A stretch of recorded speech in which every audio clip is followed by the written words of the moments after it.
अस्सलाम वालेकुम हाज़रीन ऐं नाज़रीन तव्हांखे अपडेट ॾींदा हलूं दुलाब ड्रामे जी। बिल्कुलु अॼु आख़िरी ॾियारो आहे। अॼु राति दुलाब ड्रामे जी पहिरीं एपिसोड अचणी आहे। इन ते हिकु वॾी अपडेट्स तव्हांखे ॾींदासीं हिन नंढड़े वीडियो में।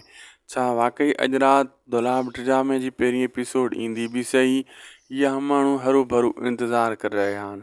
दोस्तों इन वीडियो खे आख़िर ताईं ॾिसी लाइक शेयर सब्सक्राइब ज़रूरु कंदा ऐं थोरो इन ते रोशनी हणंदासीं।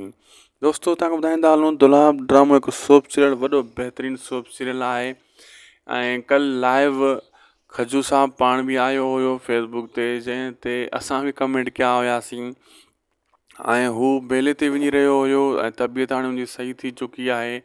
ऐं बाक़ी दुलाब जे ड्रामे जे बारे में काफ़ी दोस्तनि कमेंट बि कया, लेकिन हू इहो चवंदो रहियो त हाणे अची वेंदो तमामु जल्द तव्हांजे साम्हूं। बहरहाल ड्रामो दोस्तों अॼु राति पक आहे त ड्रामो दुलाब ईंदो, इनजी पहिरीं एपिसोड हलाई वेंदी। दुआ कयो त अॼु राति हलाई वञे, इहो इंतज़ार जूं घड़ियूं ख़तमु थी वञनि जेको इंतज़ारु माण्हू करे रहिया आहिनि दुलाब ड्रामे जो।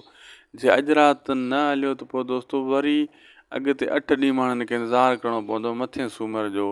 लेकिन असांखे बि पक आहे अॼु राति हलंदो जीअं खजू साहब चयो हो, लेकिन प्रोमो में या सिंध टीवी वारनि किथे बि कोन ॿुधायो आहे त अॼु राति हलंदो। ही खजू साहब जी ॻाल्हि जे चवण जे मुताबिक़ त अॼु राति हली सघे थो 21 अक्टूबर। बाक़ी हुननि किथे बि ॻाल्हि नाहे कई। वीडियो खे लाइक शेयर चैनल खे सब्सक्राइब ज़रूरु कंदा।